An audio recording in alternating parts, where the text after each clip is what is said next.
Assalamualaikum warahmatullahi wabarakatuh. Waalaikumsalam warahmatullahi wabarakatuh. Alhamdulillah la nikmatillah, salatu wassalamu ala rasulillah wa ala alihi wa ashabihi wa mawalah wa ba'du. Ayyuhal ikhwah arsyadakumullah, ayyuhal abna al-mahbubun, anak-anak sekalian yang tentunya sangat saya banggakan, dan saudara-saudara sekalian yang semoga senantiasa dirahmati Allah Subhanahu wa taala. Alhamdulillah pada kesempatan kali ini kita bisa bertatap muka kembali. Semoga pertemuan kita ini dirahmati oleh Allah Subhanahu wa taala. Salawat serta salam kita haturkan kepada baginda Rasulullah Muhammad sallallahu alaihi wasallam. Semoga kita semua bisa istiqomah meniti sunnah-sunnah beliau sehingga kelak di akhirat bisa selamat dan mendapatkan syafaat. Amin Allahumma amin. Ayyuhal ikhwah arsyadakumullah.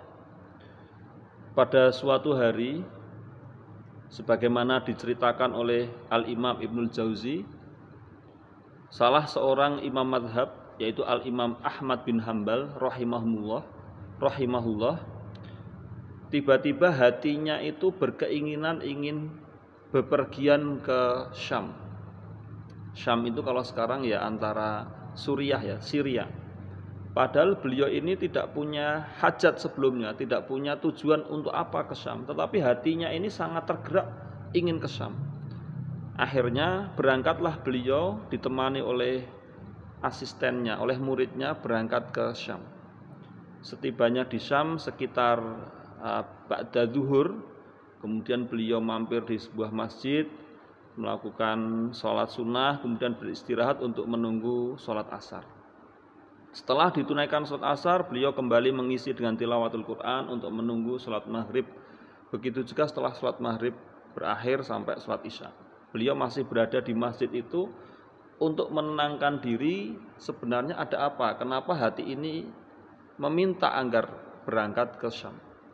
Akan tapi ketika beliau sedang beristirahat, datanglah penjaga masjid, ya, marbot masjid kalau zaman kita ya. Beliau ditegur, diingatkan untuk tidak tidur di masjid, karena di kota itu, di Syam, tidak diperbolehkan tidur di masjid. Tapi beliau bilang, saya ini dari Baghdad, sangat jauh, masih capek. Tidak, ini aturan yang sudah berlaku, begitu kata penjaganya. Dan penjaganya tentu tidak mengenali kalau beliau itu Imam Ahmad bin Hanbal, karena zaman dulu belum ada media sosial, ceramah-ceramah yang sangat luar biasa belum diupload di YouTube, ya, wajahnya belum tersebar, marbot ini nggak tahu. Akhirnya Imam Ahmad bin Hanbal pun keluar dari masjid. Kemudian tidak jauh dari masjid itu masih ada ibaratnya kalau sekarang namanya ruko, ada toko ya, yang lampunya itu masih menyala. Kemudian beliau memberanikan diri untuk menumpang di toko itu. Akhirnya mengetuk pintu dan dibukakanlah oleh pemilik toko itu.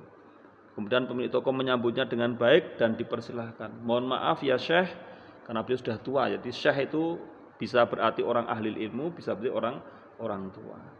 Silahkan bisa istirahat di toko saya. Kebetulan di belakang tempat saya membuat roti ada satu bidang kamar yang biasa untuk istirahat. Kemudian tukang roti itu membuat rotinya. Yang pemilik toko ini membuat roti. Ketika membuat roti ini, bibirnya ini selalu basah dengan kalimat istighfar. Jadi beliau mengaduk adonan rotinya sambil mengucapkan astagfirullahaladzim, astagfirullahaladzim, dan seterusnya. Melihat fenomena ini, Al-Imam Ahmad bin Hanbal sangat takjub. Ada seorang pedagang yang mengucap istighfar terus-menerus. Akhirnya beliau memberanikan diri bertanya, wahai Kisana, ada apa gerangan, kenapa engkau ketika mengaduk rotimu selalu mengucapkan istighfar? Kemudian tukang roti menjawab, saya sudah menjalankan zikir ini, yaitu membaca istighfar, sudah bertahun-tahun. Lalu apa yang kamu dapatkan? Tanya Imam Ahmad bin Hanbal.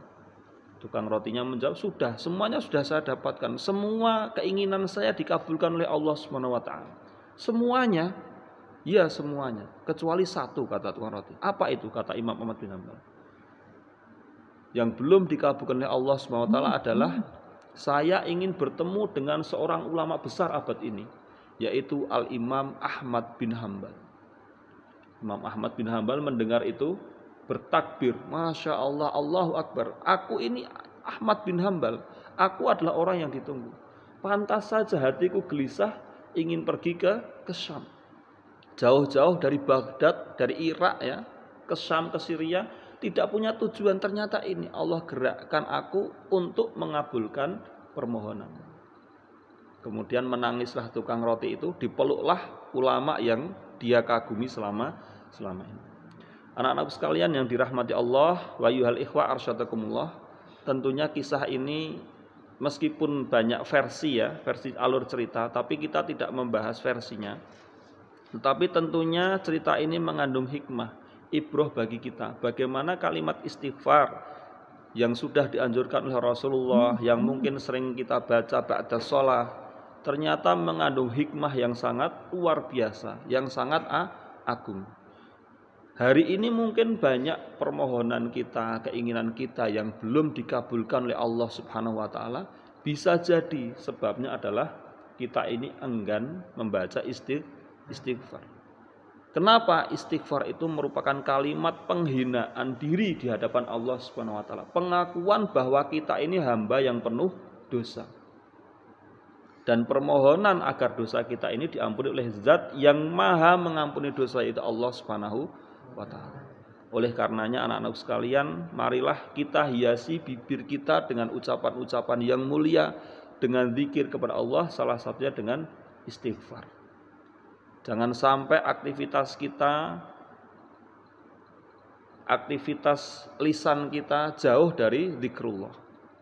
Kita tersandung atau kita jatuh, ucapkanlah kalimat-kalimat yang sudah diajarkan Rasulullah SAW. Mari kita dawamkan istighfar, kita rutinkan membaca istighfar, tidak hanya ba'da shalah ya. Setiap saat ketika kita ingat, berusaha untuk berzikir dengan menggunakan istighfar. Semoga dengan wasilah kalimat istighfar ini, hajat, keinginan, cita-cita kita dikabulkan oleh Allah Subhanahu wa taala. Amin Allahumma amin. Saya kira untuk pertemuan kali ini cukup sekian untuk menambah kajian yang kemarin sudah kita bahas. Semoga Allah Subhanahu wa taala merahmati kita semua. Aqulu qouli hadza wa astaghfirullah li wa lakum. Assalamualaikum warahmatullahi wabarakatuh.